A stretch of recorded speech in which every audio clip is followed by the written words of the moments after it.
Hello, welcome to our Gemara shiur. Masechet Shabbos. Kuv Kaf Ches Amud Aleph. Kuv Kaf Ches Amud Aleph. Baruch Hashem, loud besmedresh, kol Torah. So, yeah, okay. We are in Kuv Kaf Ches Amud Aleph, in the middle of the narrow lines, Masechet Shabbos, discussing the topic of Bnei Melochim, which means we saw in the Mishnah that regarding Muktzeh, certain foods are considered to be non-Muktzeh for rich people. Why? Because rich people keep certain animals. Certain pets are accepted by rich people, for the high-fly people, like in Hollywood, and yeah, they keep the very fancy animals. And therefore, for them, those animal foods are not muktzeh. Yeah. For example, broken pieces of glass are good for ostriches. So ostriches, if you raise an ostrich, if you breed an ostrich, it means you're a very fancy guy, VIP, status symbol. Then it's good, and then you can hold the zuchis, the pieces of glass, and it's good. Now, that was the opinion of Tanakama. Now, there was another opinion. Rabbi Shimon Gamliel held that even if you're a regular guy, you can carry the pieces of the shards of glass, the smithereens, because everyone is like a Ben Melech. Everyone is considered to be potentially rich and has those fancy birds. And also the same applies to what we said in Mishnah, loof. Loof is a type of food that's used for crows. And the crow is is a bird that's raised by the gentry. So now, Omar Abaye. Okay, Omar Abaye. Says Abaye. Rabbi Shimon Gamliel, Rabbi Shimon, Rabbi Shmuel, Rabbi Akiva, Abai says that there are four Tanoim who all believe in the same concept. Yeah, Abaye has this interesting minhag to collect and connect different opinions of Tanoim, showing that they really all believe more or less in the same thing. Still not tell you what I mean by more or less. But basically, according to Abaye, these Tanoim, Rashbag, Rabbi Shimon, Rabbi Shmuel, Rabbi Akiva, they all believe in different areas of Torah in the concept of that all Israel, even the simplest Jew, is halachically considered as a Ben Melech, as we're going to see. I'm going to tell you the Ritva afterwards, very interesting things it says, but this is what we're saying for now. Rashbag, let's start with the list of four Tanoim. Rashbag, Oda Amaron. Rabbi Shimon Gamliel is what we just said. What would we say the Shem of Shimon Gamliel? We said that when one has loof is something that's used for ovim. Ovim are the ravens. Not only a person who raises the orvim, even if you don't have orvim, still you can use the orvim food on Shabbos. You can move it around because it's not muktzeh for you. Because potentially you're also Ben Melech, because you're a Yid. Every Yid is a Ben Melech. And also said the same thing about the ostriches. Because you could breed an ostrich and be'etzem you're roy for it, conceptually you are suitable for that. It's only a zaitidik thing that you don't have that ostrich. Therefore, for you it's not muktzeh. So that's what Roshbag. Rabbi Shimon, number 2 in the list. That none. What did Rabbi Shimon say before? In Daf Kuf Yud Aleph, Rabbi Shimon says, Bnei Melochim sachin al gabei mekosein shemen vered, shekin darkon shlei Bnei Melochim lo sof bechol. Rabbi Shimon says as follows. We know that on Shabbos you're not allowed to use medication. Why can't you use medication? Because you're going to come to do toichen. You may come to grind things, to grind the medication, the herbs for the medication. So you can't do that. Yeah, you can't do the grinding. You can't use the medication. And if you can't use the medication, also you can't smear in yourself shemen, a type of oil which is for medicinal purposes. Okay. If it's just something medical, medicinal, it's not something for beauty or care or fancy schmancy. It's meant for whatever, something medical. You can't use it. What about shemen vered, the rose oil? What about the rose oil? We saw Daf Kuf Yud Aleph. It depends. Rich people, they buy the fanciest French perfume they see in, I don't know, the perfume store, Super From Plus, and they buy it. They don't care if it weighs 2,000 shekels, nothing. So they use the Shem and Veret just for fun. The rich people use it just like that, not for medicinal purposes. It's very nice and fancy, no problem. On his way to the top floor of the law office, no problem. Now, what about the regular guy? No. A regular person only uses Shem and Veret when he needs it for something medical, when he is ill. So now, according to Tanakama, if you're not Mr. the Jewish version of Elon Musk, you can't use it. Musk oil, maybe. You can't use it because for you that's medicinal. Dr. Shimon, no. Says Rabbi Shimon, no. Because all of Bnei Yisrael, Bnei Melochim, Mimela, for you, if you do use it even for machla, use it because you're sick. Now your real tchuna of Ben Melech is shining through. Now we see you as Ben Melech. You're be'etzem shayach to that royal behavior. And therefore, for you, it's possible to use that Shem and Vered, and even if you're sick, because you are roy to use it even without being sick, because you are really the fancy guy inside of you. Now, Rabbi Shmuel, Rabbi Akiva, the last two in the list of Abaye, Rabbi Shmuel, Rabbi Akiva, Detanya, where do you see that they believe in everyone being Bnei Melochim? It says, this is nothing to do with Shabbos, it's to do with Dinim Omenes, Chosh and Mishpat, the tribunal court. Elef Mone, a person misken, he owes money to someone, somebody is in debt to someone, and the debt is 1,000 money. That's a lot. It's 100,000. Money is 100. 100,000 shekels he owes. For some people, that's a lot of money. And now, what does he have? He has no cash. He has no furniture. What? Well, that's also an option, but he does own something. What does he own? The lovush itztela bas mea mone. He now wears a nice, good-looking itztela, some nice fancy garment, worth 100 mone. Not 1,000 mone, but 100 mone. So what he wears on his clothes is a nice, good-looking kind of, I don't know, fancy suit or scarf worth 100 mone. If he sells that, right, and buys a cheaper one, he can pay some of the debt, not the whole thing, but at least a tenth of it, right? Instead of 1,000, 100. So what do? You force him to undress, meaning to take it off and to do what? Pay with the cash. Pay your debt to humanity. Pay your debt to Mr. Balchoy, the lender. And instead, with all due respect, now instead of the 100, buy a regular one for 20 shekels. Buy a regular 100 shekel suit, not the fancy one. In other words, if you owe money, so you can't live by the high standard, we're so sorry. Sell your fancy, I don't know, Gucci, Schmucci, Pucci, Italian fancy thing, and buy a regular one in Bazaar Strauss. Yeah. And with the difference, you pay your debt. That's what the Tanakama says. Makes sense. I'm so sorry for you. However, Tana Mishum Rabbi Shmuel, a Tana quoting Rabbi Shmuel, the Tana Mishum Rabbi Akiva, the Tana quoting Rabbi Akiva, the God's Chal Yisrael, all of them are suitable for the same suit, which means everyone's Bnei Melochim.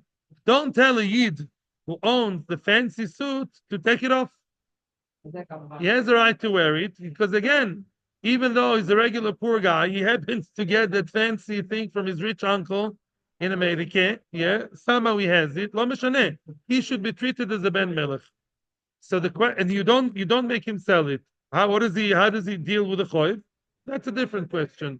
But don't make him sell what he has and buy a simpler one. Who's halacha like? Do we paskin la halacha on all three accounts? The fancy food for the fancy animals, the oil rose, and the debt, the Baal Choiv who has a fancy suit. What's halacha like? So basically, says the Ritva something very, very interesting. The Ritva says that whenever Abai says, Kulu svira lehu, halacha is not like them. Why?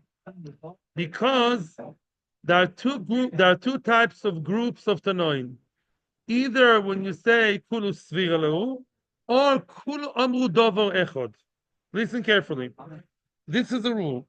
When we say Kul Amru Davar Echad, Abaye has this anhag of collecting different opinions from all over Shas and bringing them together. When Abaye says Kul Amru Davar Echad, they all hold of the same thing and have the power of many. All the Tanoim Amru Davar Echad, and then Allah is like them. But when he says, he doesn't say Kul Amru Davar Echad. He says Kulu Svira Lehu. They don't say the same thing. That's why I said more or less, which means if he says that, if he says Kulu Amru, if he says Kulu Svira Lehu, we're not sure that the Bnei Melochim of one opinion is the same Bnei Melochim of the other opinion. Maybe they would hold that Bnei Melochim is something suitable for every koil of a man to have the rose oil. He didn't get it yet, or the suit. Maybe when it comes to those crazy animals, no, or vice versa. They're not mamish saying the same. They have a common denominator, but they're not mamish. Everyone holds by everyone else's opinion, mamish and mess, and therefore they remain das yochid. They didn't create a majority. Das yochid is das yochid, and we don't hold that way. So lalach we don't paskin b'nei melochim. So if you're a regular guy and it's not your thing to buy an ostrich, I assume to buy an ostrich is expensive. I never tried. You have an ostrich to sell? I don't know. I'm not sure my wife would enjoy that. Yeah, would buy an ostrich? An ostrich, Batiana, you want to buy one together? My neighbor, no, is going to run around. The kid's going to like it. Not sure our wives are going to be excited. So therefore, as long as you're not a real millionaire with an ostrich, for you, ostrich food is muktzeh. Because we don't believe in potential. If you're not a real rich guy, you are not treated as such. Now we're going to see in the first wide line more about the Mishnah. Chavila kash v'chavila izrodim. Tonu abonim. Yeah, we see a braysa. Chavila kash v'chavila eitzim v'chavila izrodim. Let's say you have in your house bundles over in your farm, in your barn. You have bundles of hay, bundles of eitzim, stem branches, v'chavila izrodim, softer branches. Yeah, like that are even edible sometimes. So now, are they muktzeh or not muktzeh? Let's see. What did the Mishnah say? Our Mishnah said, and this is what our Tana of the Brisa says, Says Rashi, if he designated it for animal fodder, then only then you can carry them around. If on Wednesday, Thursday, Friday, whenever you decided and designated that they are going to be for animal food, you can carry them. Every animal eats that. That's regular for regular animals. The cow, the sheep, the goats, all animals eat them. They love, however, if you did not especially designate them, you're not allowed to carry them, which means we see in Rashi, Mashma, and in the Tefel soil, unless known otherwise. Let's say I wasn't meyachid for anything. I have a piece of kash, I have some hay or wood, all stuck, all bundled together.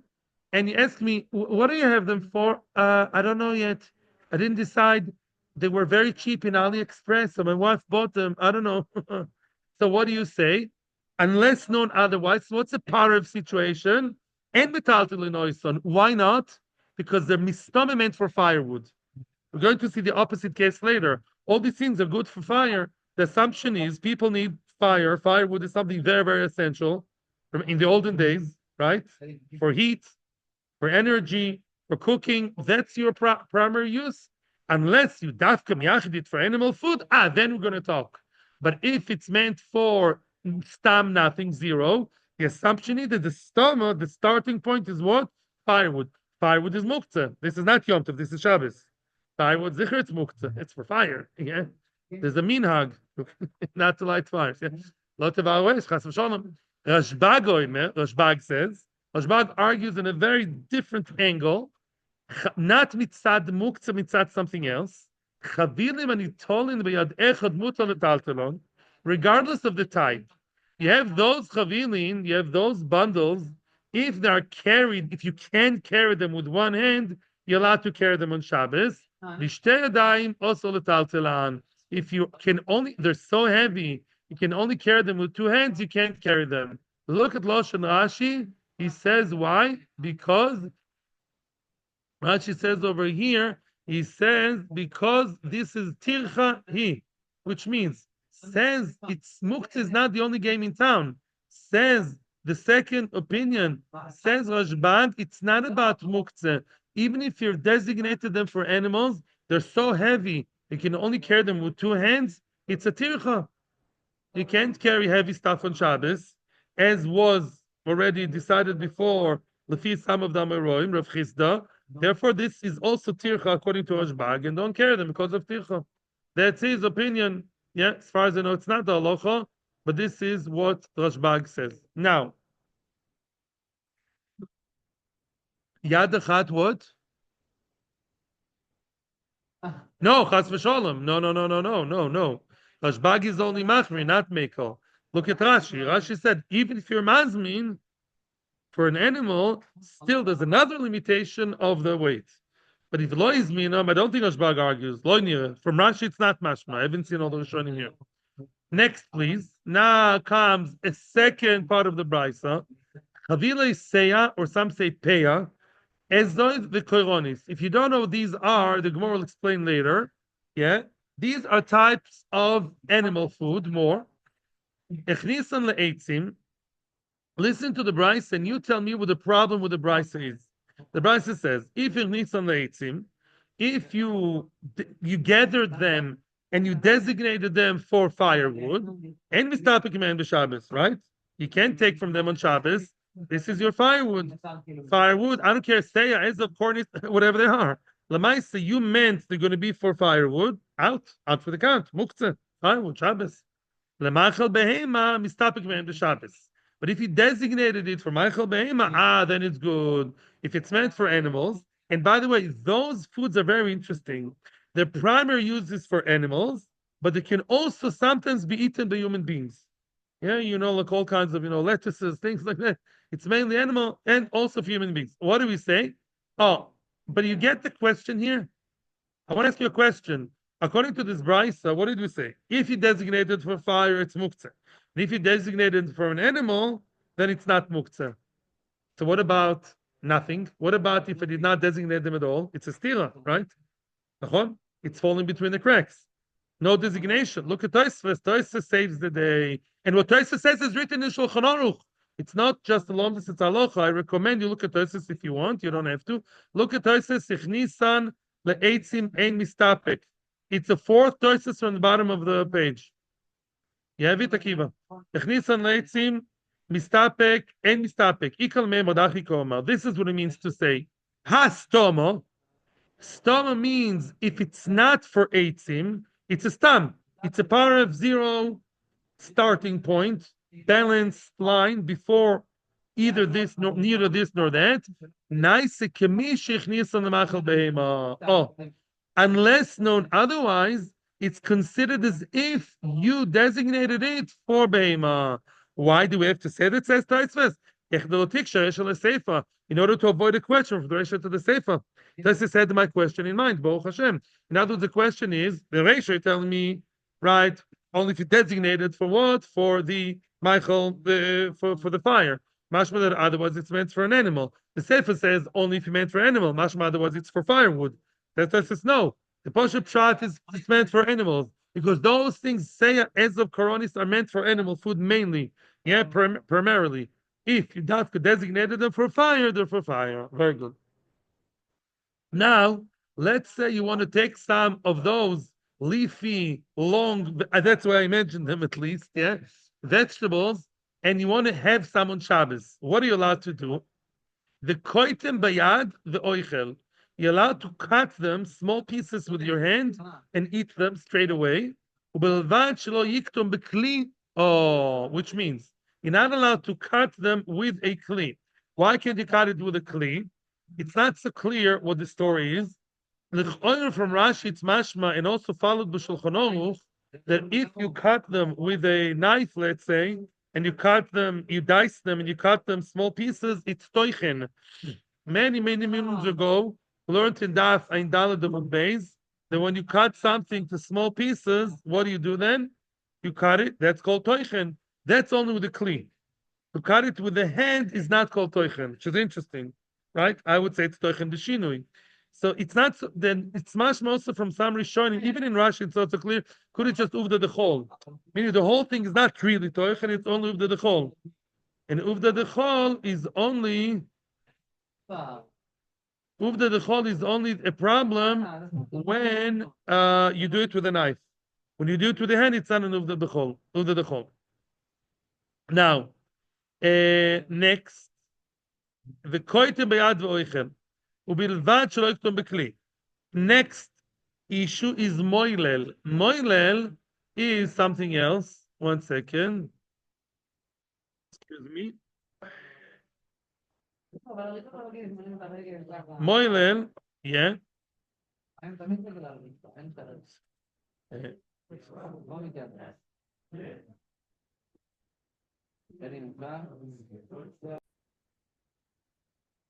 Sorry for the glitch.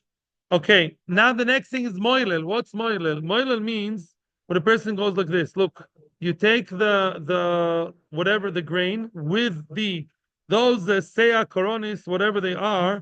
What about them? They have like a shell. They have a shell, right? And in the shell they have the grain, and you go like this, and you're getting the grain out of the shell, and you eat it. Limlo like this. Yeah, you sort of like run it between your fingers. You peel it like that. You don't peel it properly. You go like this. And it's shinui. Instead of going like this, you're doing it in a smaller scale and also beshinui. So now, moilel, if you do it the proper way, is what? What's the halacha of peeling? Why is peeling osur? Dash. Dash is the malacha of peeling, of taking something out of its place of growth, like milking, or taking the, we saw dafa in Gimel and Beis, taking the tamar, the date out of its the place where it's held by the tree, to disconnect it from its place of growth after it's already disconnected from the ground. Disconnecting from the ground is koitzel. After that, when you take the actual grain from the chaff or from the shell, or like nuts, taking nuts from the shell, if you do it big scale, not straight before eating, is a problem of dash in general. So now let's see what the Gemara says. Umoilel voichel, you're allowed to move it, run it between your fingers and eat it. Ubelvat shalom lol bekli harbe. Divrei Rabbi Yehuda. You're allowed to take and moilel, eat it, as long as you can't be moilel with a kli, many of them, says Rabbi Yehuda. As long as you do it with your hand and you eat it straight away, it's okay. Even though you don't do it b'shinui, you do it the regular way. The Chachamim Oimrim, no. Chachamim say you need two conditions to allow it. Soon I'm going to explain. Moile b'oshetz b'oisov v'oichel u'bilvad shalom lo b'yodarbe kederech she'oise b'chol. Which means, what you're allowed to do is as follows. You're allowed to limlol two conditions. Roshetz b'oisov means not like this the normal way, like this, in a less industrial way, less massive way, just a bit like this, in a shinui, in the top, the tips of your finger, and right before eating. Why? Let's explain. When you do it properly with a kli, this melila, that's dash, the oraisa. When you do it b'shinui, what is b'shinui? The rabbanon. The rabbanon, since when we allow the rabbanon, rabbanon sometimes allow you, such as if you do it straight before the eating. That works like that many times. I'll give you another example. Korea. Are you allowed to tear stuff on Shabbos? No. Are you allowed to tear something if you destroy it? It's destructive. Midarabonon, it's also, right? Yeah, to tear in order to destroy. Kol mekakelin pturin. Daf kufei amud beis. Eat, you want to tear the bisley bag or the snack bag.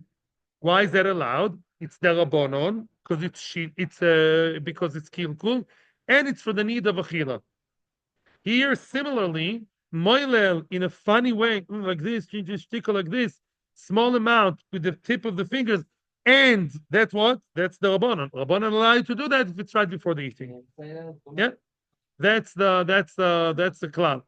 Now, the chen ba'amisa, the chen bepeigan, the chen b'shar min etavlin. The same applies, the same rules, the same rule applies to amita, peigan, and other types of kavlin of spices. My amita, what's amita? Amita is, the Gemara says, ninya. Ninya says Rashi is nana. Nana is, how do you say it in English? No, mint, nana. Mint, right. Seya, Omar Viuda Tsatri. Seya is some kind of condiment called Tsatri. Ezov is abata. Ezov is abata. It's a type of hyssop called abata. Hornis, Kornisa Shma. We don't know what these are anyways, but that's what their name is. Frag the Gemara, are you telling me the Kornis is Kornisa? The Ahud Omar Lehu, man, da. Ahud Omar Lehu, there was a person, it's a story, to disprove what we said. There was a man who went around asking people, man buy Kornisa, who wants to buy some Kornisa? Who wants the Kornisa? Vishtaka Chashi. And Kornisa wasn't Kornisa the way we know it. It's a different plant called Chashi. Ella, therefore we say Sea it's Tatri. Ezoiv is about, as we said, Kornita is Chashi. Don't tell me that Kornita is Kornita. That Kornita is Chashi. Showing. Itmal. Now, now we're going to learn something very interesting. What's the interesting thing? Meat. Raw meat on Shabbos. Raw meat on Shabbos, bepashtus, I'm talking now very general.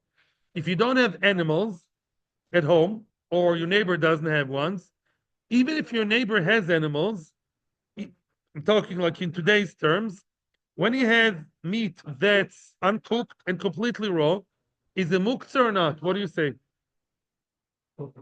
Not cooked, raw from the freezer, muktzeh, because you're not going to eat it unless you cook it.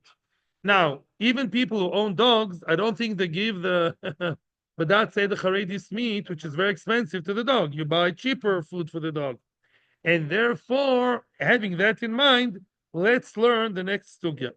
Itma. Boso maliach, mutal tatul b'Shabbos. Boso, meat which is salty, allowed to carry it on Shabbos.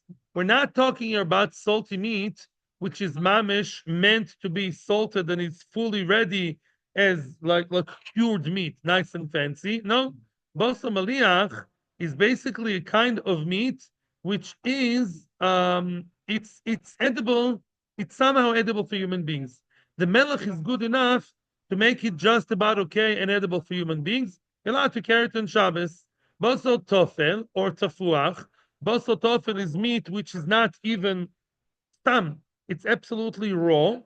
Rav Huna Omar mutar letalteloi. Rav Huna say you're allowed to carry it. Rav Chizda Omar also letalteloi. The assumption right now is that it's muktzeh. Now, why is meat muktzeh? Think about it. Meat is muktzeh. Now let's view it that way. Let's say the meat has two. I forgot to tell you, but not this more. This Gemara reminds me of a very, very important concept which I forgot to tell you last time. Baruch Hashem, I'm remembering now. Do you remember? I did not explain it properly last time. In the Mishnah, we saw that chardal, grains of mustard, mustard seeds, they are muktzeh, don't use them. And now we're saying the brisa, which we saw on Thursday earlier in the Omud, achardal machal yoinim. The chardal is something eaten by pigeons, and it's okay. What's a machloikis? Machloikis is as follows. The Rashba actually explains like this. There are two things I can do with chardal. The question is, do I have patience or not? If I want the chardal for immediate use, I'll give it to my doves. I'll give it to my pigeons that run around my house. They carry my letters for me. Yeah. Now, what about human use? If I want to use it as a human being for my mustard, for my next steak, then I need to prepare it. And then it's muktzeh. Meaning, if you, it's a shtickle Rabbi Yehuda kind of muktzeh. Remember Rabbi Yehuda's muktzeh? Something which I could use now, but I'm not using it now. I'm use it later. This is not a classical Rabbi Yehuda muktzeh. It's an interesting development. Listen carefully. Rabbi Yehuda's muktzeh means as follows: I have an amazing, good, very, very nice chocolate vanilla strawberry ice cream, but it's winter time. Israelis don't like to eat ice cream so much in winter, let's say. I'm saving it. It's going to freeze nicely. It's not past the due date, the expiry date. I'm going to eat it in 2 months' time. That's what I decided. Says Rabbi Yehuda, muktzeh, right? Rabbi Shimon says no, but I can eat it now. It's absolutely the chardal is somewhere in between. Why? Chardal, if I want to use it now, I can for my birds. If I want to use it for later, then we'll need preparation. Get it? Same thing with the meat. What's the story with the meat? The meat is as follows. The same meat the dog can eat or I. If I want to eat it, I'm going to cook it. I don't eat raw meat. Yeah, there's a limit. Male sushi is good enough. Yeah. The meat, if I want it for myself, I'll keep it for later. Yeah. But I'll cook it. So it's muktzeh. If I'm going to use it for now for the dog, then it's not muktzeh. That's a shallow what's in my mind. Here we have a machloikis. What's a machloikis? Ravuna says, mutar letaltelo, you're allowed to carry it. Rav Chisda also letaltelo. Okay, that's a machloikis. Do you go by now or do you go by later? Ravuna Omar mutar letaltelo.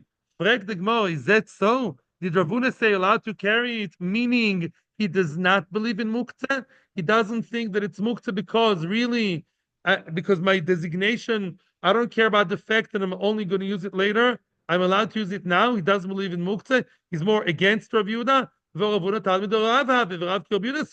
Islam muktzeh. Oy oy oy. Rav believes that Rav Yehuda holds of muktzeh. If he holds of muktzeh in the good ice cream, Polshikin he holds of muktzeh in the meat, which I'll only be able to eat when I'll be able to eat it when it's cured and or cooked and spiced, right?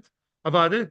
So how can Rav all of a sudden Rav Huna betray his tradition to be like Rav like Rav Yehuda? The old of Muktzeh. Why is he saying here we can carry? And for the Gemara, something super interesting. When it comes to Muktzeh lachila is like Rabbi Yehuda, but Muktzeh letatel sovar like Rabbi Shimon. Wow, unbelievable. When it comes to Muktzeh lachila, he holds like Rabbi Yehuda, and Muktzeh letatel is like Rabbi Shimon. You hear? And therefore, things to do with achila, there he holds like Rabbi Yehuda, and therefore, since here it's a shaila of eating it, he will tell you allowed to carry it because he holds like Rabbi Shimon. Yeah, but when it comes to muktzeh la'achila, to eat it, he won't allow you to eat it because of muktzeh. It's a new kind of muktzeh la'achila. Very interesting. And there in Echanami, he holds with his regular sheet of Rabbi Yehuda. Now, Rav Chisda, Omar also letalteloi. Correct the Gemara, is that so? Rav Chisda said, you can't be metaltel the meat that's meant for human use later on. Look what it says in the Gemara. Rav Yitzchak bar Ami ikal de Rav Chisda. Rav Yitzchak bar Ami came to the house of Rav Chisda. The Chaza, he saw Ahu bar Avza. It was a shechted duck. People carried it from the sun, where it's going to get ruined, to the shadow. And some Rishonim said the other way around. They carried it to the sun, where it was going to get ruined. Yeah? And what did Rav Chisda himself tell them, the man of the house? And he told them, Rav Chisda, yes, good. You should move it from the sun to the shade in order not to lose money. So what do you see? He allows you to carry the raw chicken or the raw duck. So you see, he does allow you to carry it. So he seems to be not holding of muktzeh. Why is saying here it's muktzeh? And says the Gemara, no, it's different. Shani bar avza the chazil umtza. Bar avza can be eaten easily right now. Beloi melach. He can be eaten right now as it is. The delicate meat of the chicken or the barvaz, the duck, is so delicate. Some people can eat it. Today there's such a fashion. It's called carpaccio. Yeah, you can eat it without cooking. You put some salt and some vinegar, some vegetable, something with small pieces, and you eat it. So basically, those pieces of meat are edible completely. And we are arguing here about veal. We're arguing about real meat. Yeah, maybe mutton. But we're not arguing about the meat, the flesh of the chicken or the duck. The meat of the big animals you can't eat now, you can only eat it later. It's muktzeh, l'daitoi. Shenken, according to Rav Chizda. When it comes to the meat of the chicken, you can eat it as it is, therefore it's not muktzeh. Tono bonon, two more lines about the raw fish. Raw fish, apparently, dogs don't like it. Yeah, it's not raw for anything. Maybe the dogs like it, but you're not thinking of them. Tono bonon. Dag maliach muto letalteloi. The salty fish you can carry because it's nice. Dag tofel also letalteloi. Dag tofel, everyone agrees you can't carry. Look at Rashi. Why not? He says the en roy leklum. It's not suitable at all. Raw fish, nobody would eat it. I mean, we eat sushi, so I don't know how that works out. Well, look, maybe only salmon. Well, a klavim lav that day. To give it to the dogs, no, you're not interested. You want to keep it for yourself for later. Aval maliach nechal chai l'dei milchoi. Only the salted fish you eat by itself. Also, what? That what we have here? Herring we have. That's dag maluach. Yiddish thing. Boso ben tofel ben maliach mutar letalteloi. The boso, the stomach Rabbi Shimon. Here we have a Mishnah, a Braisa that seems to pass on Rabbi Shimon. The boso, even when it's tofel, not usable for human beings, you can only use it for later for yourself, and now for the dog, and later for yourself. That kind of thing you can carry like Rabbi Shimon, who doesn't hold of muktzeh. Shkoyach. And the next thing is that Samois, we'll see that in Mitzvah Hashem tomorrow. Shkoyach. Thank you very much. May we be zoichet to be as a Mashiach. May we be zoichet to much more learning. And tomorrow, recording in a quieter environment. Thank you to everybody who came here. Thank you. We have a good week. Thank you to Ma'am Loya's amazing community. Thank you to the Choshev Tzibur over here and to Torah Anytime, YouTube. V'chule v'chule. Tzlach v'brocha.